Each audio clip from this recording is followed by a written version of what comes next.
Prenons une situation que tout le monde, que chacun de nous a forcément vécu à un moment donné. On a préparé une réunion hyper importante ou une discussion cruciale. Ouais, la fameuse réunion où on joue gros. C'est ça. On a passé des heures à rassembler les meilleurs arguments. On a des chiffres béton, des graphiques super clairs, une logique implacable. Sur le papier, c'est juste parfait. Exactement. On déroule le discours, on est assez fier de soi, et pourtant en face, la personne regarde calmement et dit juste non. Le fameux mur. C'est violent. Ah bah c'est une expérience extrêmement frustrante. Et la question, c'est de savoir pourquoi la logique pure, celle qui semble tellement évidente, échoue si souvent quand il s'agit de convaincre un autre être humain. C'est le nœud du problème de toute communication, en fait. Et c'est précisément ce qu'on va décortiquer dans notre exploration en profondeur aujourd'hui. Je suis vraiment curieuse d'aborder ça parce que c'est un vrai casse-tête. L'idée que la raison seule suffit à emporter l'adhésion, c'est une illusion super tenace. On va analyser ça à travers le prisme d'un ouvrage de référence qui s'appelle L'art de convaincre. Un livre de Marie-Claude Nivois et Philippe Le Breton, c'est bien ça? Ouais, tout à fait. C'est une plongée fascinante dans la psychologie de la persuasion et surtout dans les raisons pour lesquelles avoir juste raison, ça suffit presque jamais. Ce qui est génial avec ce sujet, c'est que ça concerne pas du tout que les pros de la négociation ou les vendeurs de voitures. La persuasion, c'est le quotidien de tout le monde. Absolument, tout le monde. C'est un manager qui lance un nouveau projet, un employé qui demande une augmentation, ou même juste quelqu'un qui essaye de convaincre ses potes de changer de destination pour les vacances. L'enjeu de base, c'est d'obtenir un oui qui soit sincère et durable, mais sans jamais donner l'impression de forcer la main. Et comment on fait ça, du coup? C'est une alchimie très subtile. Convaincre, c'est pas du tout une équation mathématique. C'est un mélange entre la raison, bien sûr, mais aussi l'image qu'on renvoie, la confiance et par-dessus tout, l'émotion. Donc il faut vraiment déconstruire ce mythe de la logique pure. Exactement. La préparation d'une discussion, ça devrait jamais se limiter à empiler des arguments. La règle stratégique de base, c'est de ne jamais, au grand jamais, entrer dans une négociation avec un seul objectif en tête. Attends, pourquoi? Si on n'a pas un objectif unique et clair, on risque pas justement de s'éparpiller? On pourrait croire ça. Bah ouais, préparer plusieurs objectifs, ça ressemble un peu à se préparer mentalement à l'échec dès le départ, non? C'est qu'une réaction courante, mais en réalité, c'est l'inverse. Si on arrive avec un seul objectif, la pensée devient super rigide. Face au premier refus, on se braque. Parce qu'on n'a pas de plan B. C'est ça, la stratégie recommandée, c'est de définir 3 paliers. D'abord, l'objectif principal, le scénario de rêve. Ensuite, le plan B, le fameux second best qui reste super acceptable. Et enfin, un objectif de repli. L'objectif de repli, c'est ce qu'on appelle parfois avec humour la médaille en chocolat. Ouais, la petite médaille en chocolat. Ça n'a pas la valeur de l'or, mais ça permet de maintenir le lien, de ne pas repartir les mains totalement vides, quoi. Ça donne une sacrée souplesse mentale. Complètement. Mais avant même d'arriver à la formulation de ces objectifs, il y a la question de l'image. On entend souvent parler de l'importance des toutes premières secondes. Ah oui, les fameuses premières impressions. À quel point c'est vraiment déterminant, ça? Vital. C'est absolument vital et c'est lié à un biais cognitif super puissant qu'on appelle l'effet de halo. L'effet de halo, comme un cercle lumineux. C'est l'idée, oui. Imaginons un halo lumineux au-dessus de la tête de quelqu'un. Le cerveau humain est paresseux, il cherche des raccourcis en permanence. Du coup, il fait quoi? Si une personne dégage une caractéristique très positive dans les 20 premières secondes, le cerveau va irradier cette positivité sur tout le reste. Il va supposer que la personne est aussi compétente, intelligente et fiable. D'accord. Mais soyons un peu critiques 2 minutes. Si quelqu'un arrive dans le bureau de son boss pour demander plus 50% d'augmentation avec un sourire géant, mais zéro preuve de son travail, Le sourire va pas sauver le dossier, on est d'accord. voilà. L'effet d'halo a ses limites quand même. Et sûr, un sourire remplace pas la substance. Mais l'inverse est beaucoup plus pénalisant. L'absence d'un sourire peut totalement tuer un dossier brillant. Ah oui, le filtre par lequel on nous écoute. C'est ça. Le sourire, la posture, tout ça crée un filtre. Si le filtre est négatif, la logique la plus pure va rebondir dessus. Et cette phase d'observation, elle s'applique pas qu'à nous-mêmes. C'est-à-dire? Il y a une technique d'observation de l'environnement qui est cruciale qu'on appelle le mode grand angle. Le mode grand angle, c'est curieux ça, parce que souvent, quand on entre dans un bureau pour un enjeu fort, on est stressé, on a plutôt une vision tunnel. On fixe la personne et on oublie le reste. Ouais, on fait un gros zoom sur le visage et on occulte tout. Le mode grand angle, c'est l'inverse du coup. Tout à fait. Au lieu de se focaliser juste sur l'interlocuteur, il s'agit d'élargir son champ de vision à toute la pièce, regarder la déco, les objets sur le bureau, les photos, les livres. Pourquoi on ferait ça? En plein stress? Parce que ces éléments, c'est des fenêtres grandes ouvertes sur les valeurs et les passions de la personne. Ce sont des indices en or pour la suite de l'échange. Ok. Donc, disons qu'on a réussi cette étape. On est entré, on a souri, on a scanné la pièce en grand angle, on a repéré une photo de voilier sur le bureau. Est-ce que là, c'est le moment de s'asseoir et de balancer son grand discours logique? Surtout pas. Non. Ce serait brûler l'étape la plus fondamentale, la synchronisation. La communication, c'est comme deux instruments de musique. S'ils sont pas sur la même fréquence, ça crée une dissonance insupportable. Donc, faut s'accorder. Voilà. Se synchroniser, c'est s'adapter au rythme, à l'énergie, au vocabulaire de l'autre. Mais ça demande un basculement mental crucial, un passage de la conscience interne à la conscience externe. Comment ça se manifeste concrètement, ces différences? La conscience interne, c'est quand on est coincé dans sa propre tête. L'exemple classique, c'est la personne dans le métro qui répète son discours tellement fort dans sa tête qu'elle rate sa station. Ah, l'angoisse totale. Et un entretien resté là-dedans, c'est catastrophique. On n'écoute plus, on attend juste que l'autre se taise pour placer sa phrase. La phrase qu'on a appris par cœur. Exactement. Alors que la conscience externe, c'est prendre le projecteur de son attention et le braquer à 100% sur l'autre. C'est un vrai défi parce que notre ego adore prendre de la place. Il y a une anecdote incroyable dans le livre à ce sujet avec Paul et Isabelle. Ah oui, le fameux trek. Imaginons la scène. Paul rentre d'un trek hyper difficile à Madagascar. 3 semaines de marche, une chaleur de fou, des ampoules partout. Il s'est dépassé, il est fier, Tu m'étonnes. et il commence à raconter ça à sa collègue Isabelle.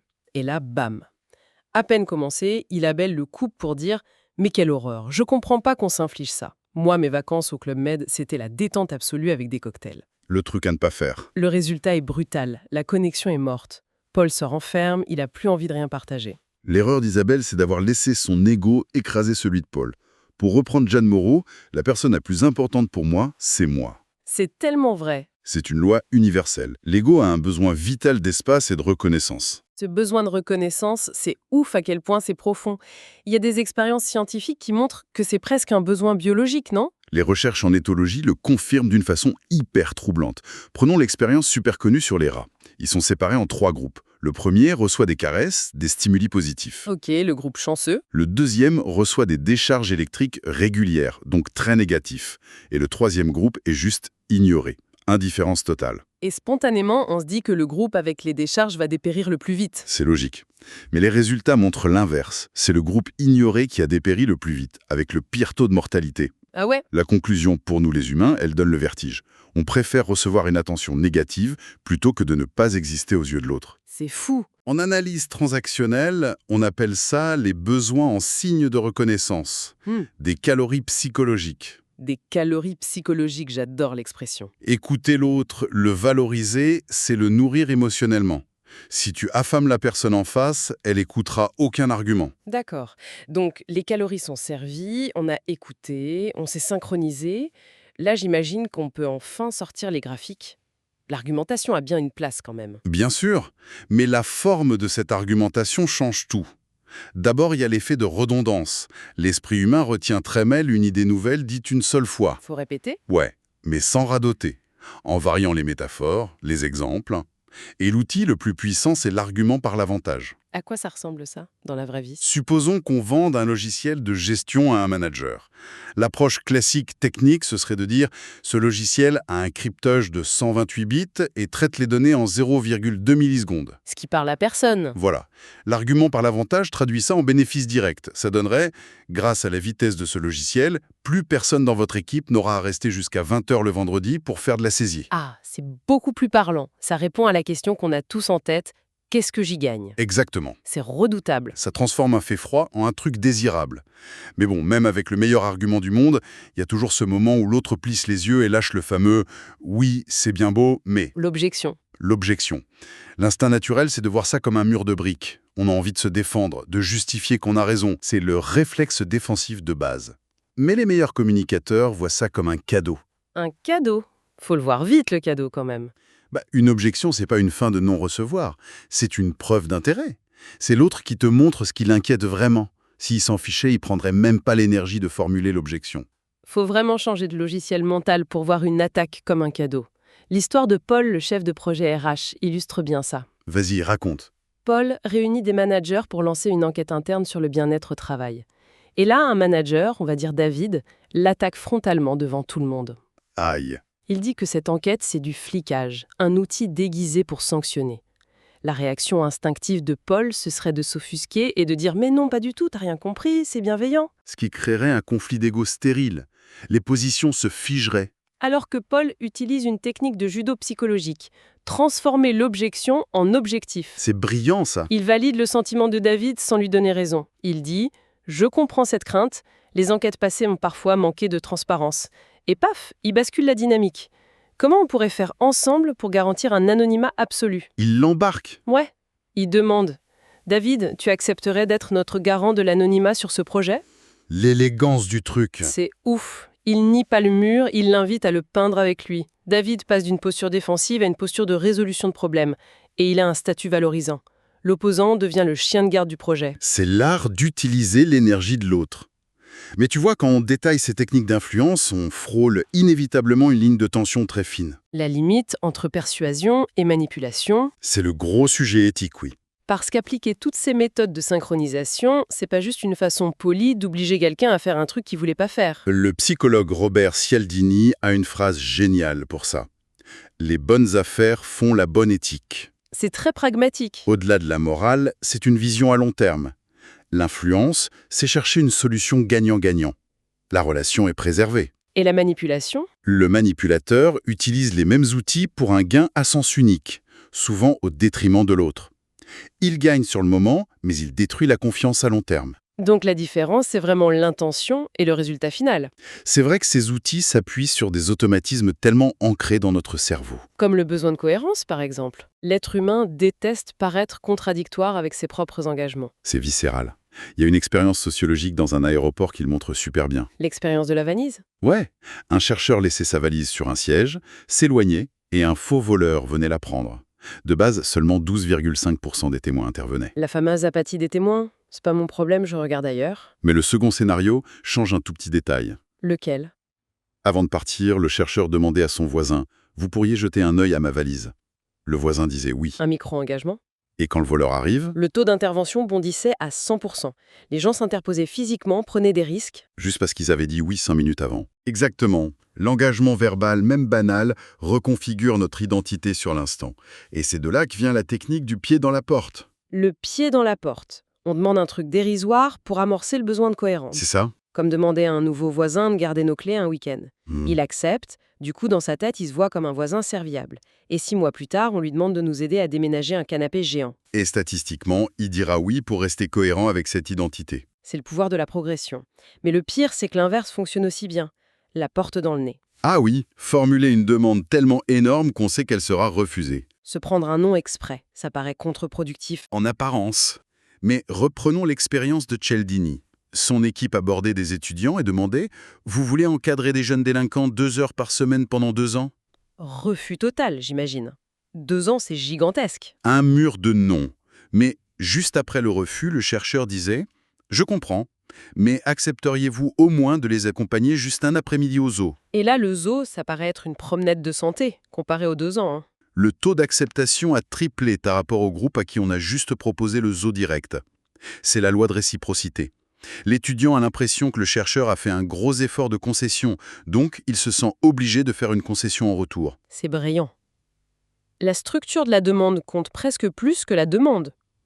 Du coup, si on résume un peu tout ça, pour s'en servir dès demain. Si on doit retenir l'essence convaincre, c'est pas un sport de combat, c'est de l'exploration. Faut une flexibilité totale, avoir ces 3 objectifs en tête. Toujours le plan B. Ensuite, privilégier la relation à l'argumentation. Sans ces fameuses calories psychologiques, la logique passera pas. On l'a bien vu avec le groupe de rats ignorés. Ouais. Et enfin, changer son rapport à la résistance. Transformer l'objection en objectif. Voir le nom d'un collègue comme une carte au trésor qui révèle le vrai problème. C'est comprendre la carte du monde de l'autre, le guider doucement vers une destination où tout le monde gagne. C'est de la création de valeurs partagées. C'est hyper constructif comme vision. L'empathie, la préparation, mettre son ego de côté, c'est vraiment la clé de voûte de l'art de convaincre. Mais avant de se quitter, toute cette analyse, ça soulève quand même une pensée un peu troublante. Ah bon, laquelle? Si tous ces mécanismes, le besoin de cohérence, l'effet de halo, les concessions, les calories psychologiques, si c'est tellement ancré dans notre cerveau, Dans quelle mesure nos choix nous appartiennent vraiment? C'est une vraie question philosophique. Ce qu'on achète, nos méthodes de travail, nos convictions, est-ce qu'on n'est pas constamment à notre insu le résultat des stratégies d'influence de quelqu'un qui a juste mieux observé la situation que nous? Ça donne le vertige, vu comme ça. Une petite pensée vertigineuse pour clore. Merci à tous d'avoir suivi cette exploration en profondeur avec nous et à très bientôt pour décrypter ensemble de nouvelles idées marquantes.